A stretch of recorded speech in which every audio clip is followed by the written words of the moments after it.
Question 1. La hauteur minimale de survol d'un rassemblement de plus de 100 000 personnes est A. 150 mètres, B. 1500 mètres, C. 2000 mètres, D. 3000 mètres. Avant de répondre à cette question, revenons sur les hauteurs minimales de survol. Pour une agglomération de largeur moyenne comprise entre 1200 mètres et 3600 mètres, ou encore pour un survol d'un rassemblement de personnes de plus de 10 000 personnes, la hauteur minimale sera de 3300 pieds, soit 1000 mètres.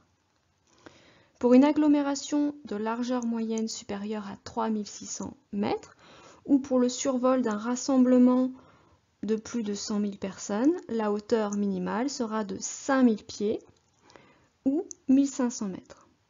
La réponse à cette question est donc la réponse B.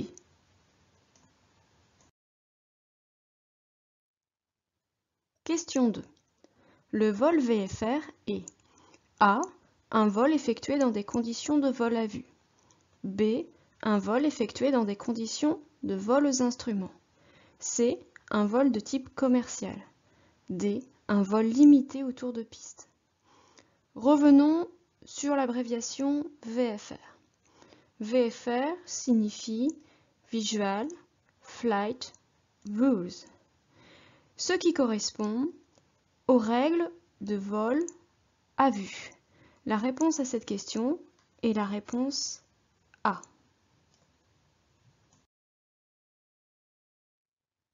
Question 3.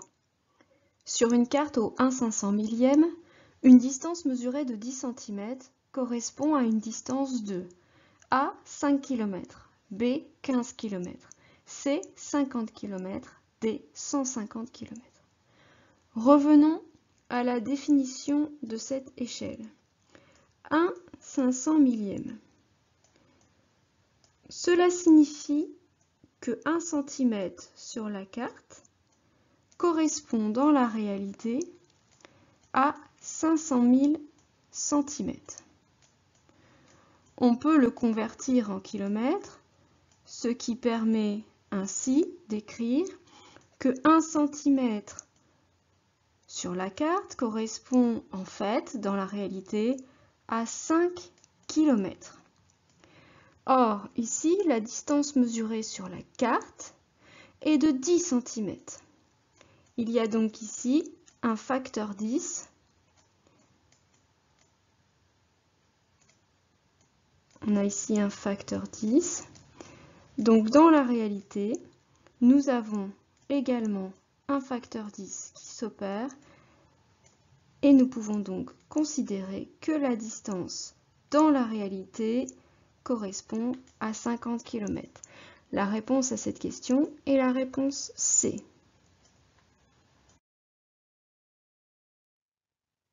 Question 4. La masse approximative d'un litre d'essence est de l'ordre de A. 550 g, B. 750 g, C. 1050 g, D. 1250 g. La valeur approximative de la masse volumique de l'essence est d'environ 0,75 kg par litre à 15 degrés Celsius. La réponse à cette question est donc la réponse B, c'est-à-dire que 1 litre d'essence a une masse approximative de 750 g ou 0,75 kg. Question 5. Une piste dont l'orientation magnétique est de 113 sera numérotée A 11, B 12, C 29, D 110. Regardons à quoi pourrait ressembler une piste dont l'orientation magnétique est de 113. J'ai représenté une piste dont le revêtement est a priori vert, donc en herbe, et j'ai représenté un cercle qui va nous aider, qui peut jouer le rôle de rapporteur ou de cercle trigonométrique. Une piste dont l'orientation magnétique est de 113 correspond à une piste dont l'axe va dans un sens vers le 113e degré. Qu'en est-il du numéro de la piste qui va être affiché en bout de piste sur les pistes en dur? Eh bien, il faut regarder les deux premiers chiffres. Nous avons donc le 1 et le 1, nous avons donc 11. La piste peut être alors numérotée 11 si le dernier chiffre ici est un 0, un 1, un 2, un 3 ou un 4. Elle peut également être numérotée 12 si le dernier chiffre est un 5, un 6, un 7, un 8 ou un 9. Dans le cas présent, le dernier chiffre est le 3. Nous avons donc affaire à une piste qui sera numérotée 11. La réponse à cette question est la réponse A.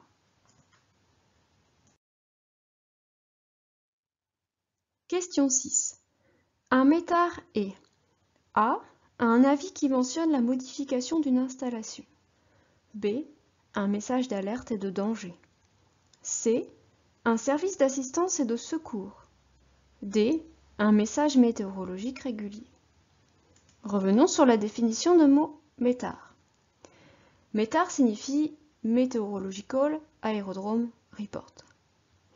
La réponse à cette question est donc la réponse D.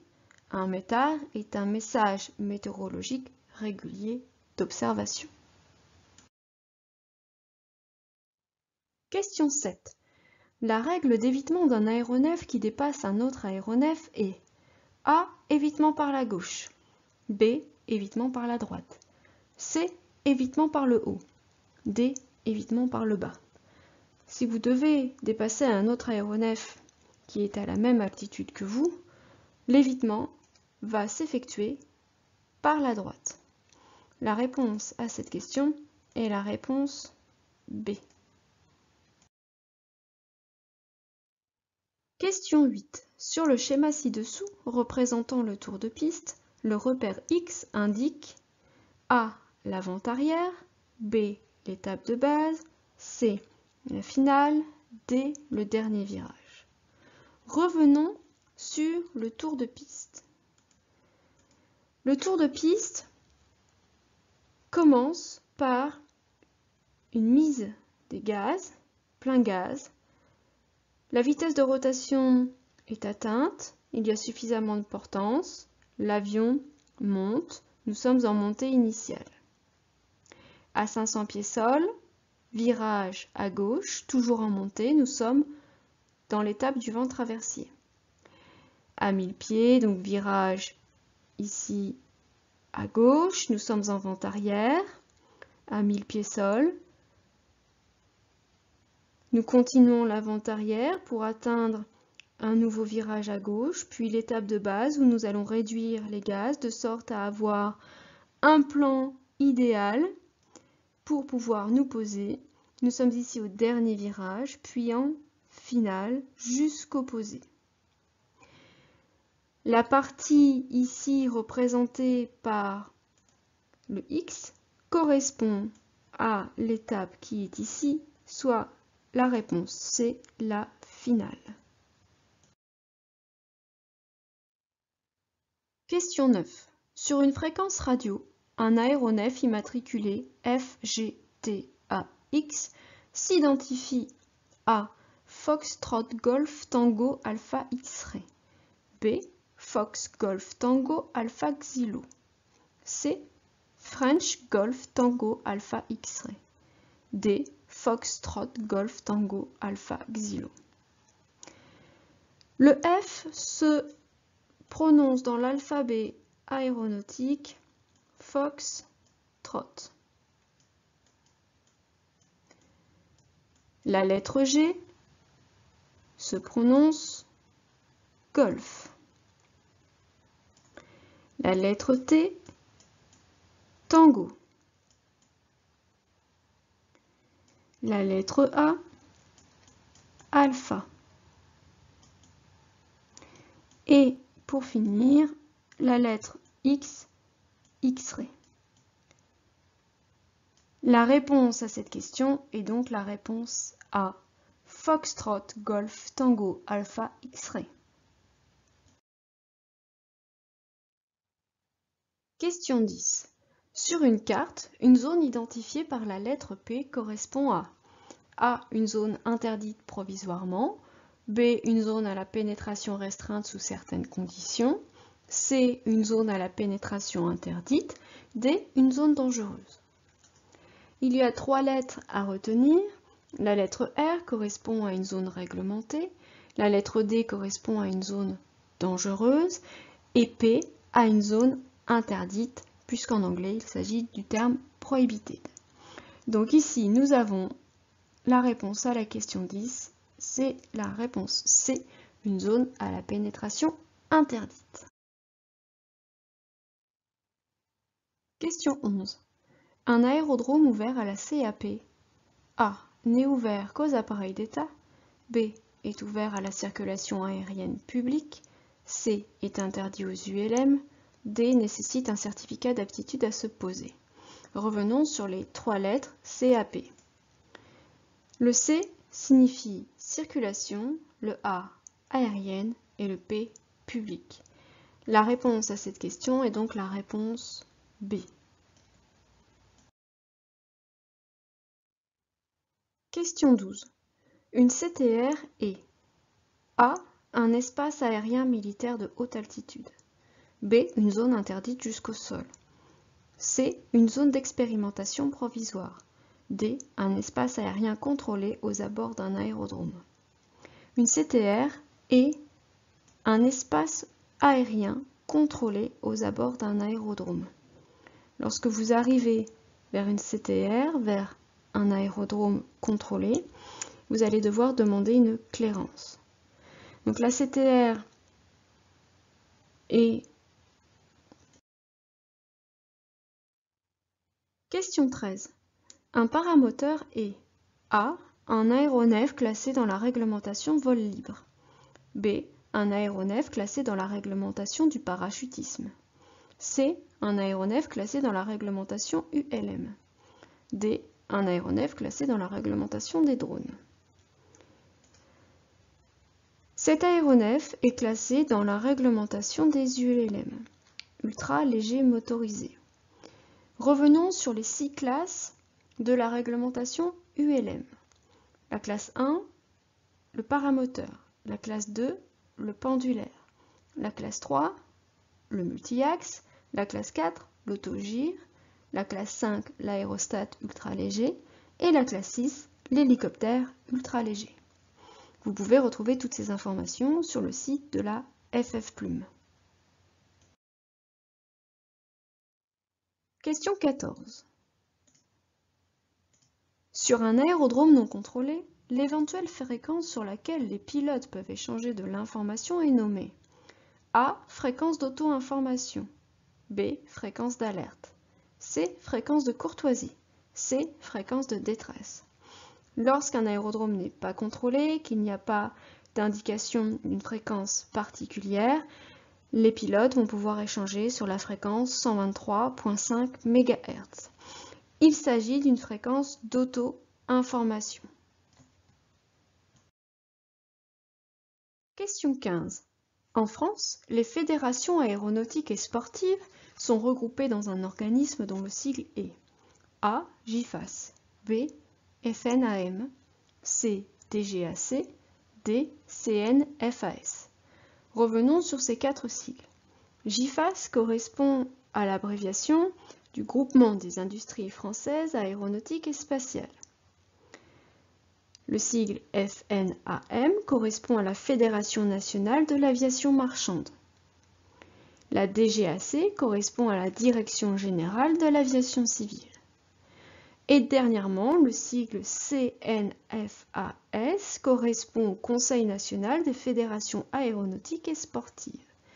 La réponse à cette question est donc la réponse D. Question 16. La fédération française qui prend en charge l'aéromodélisme est A. La FFA, B. La FFAM, C. La FFVL, D. La FNAM. Revenons sur ces différents sigles. La FFA signifie Fédération française d'aéronautique. La FFAM correspond à la Fédération française d'aéromodélisme. La FFVL correspond à la Fédération française de vol libre. Et dernièrement, la FNAM correspond à la Fédération nationale de l'aviation marchande. La réponse à cette question est donc la réponse B. Question 17. Dans un planeur, le parachute est A. Obligatoire pour tous les occupants. B. Obligatoire uniquement pour le pilote. C. N'est pas obligatoire. D. Obligatoire uniquement en compétition. La réponse à cette question est la réponse A. Dans un planeur, le parachute est obligatoire pour tous les occupants. Question 18. Le taux d'alcoolémie maximum autorisé pour piloter doit être inférieur ou égal à A. 0,2 g par litre de sang. B. 0,3 g par litre de sang. C. 0,4 g par litre de sang. D. 0,5 g par litre de sang. La réponse à cette question est la réponse A.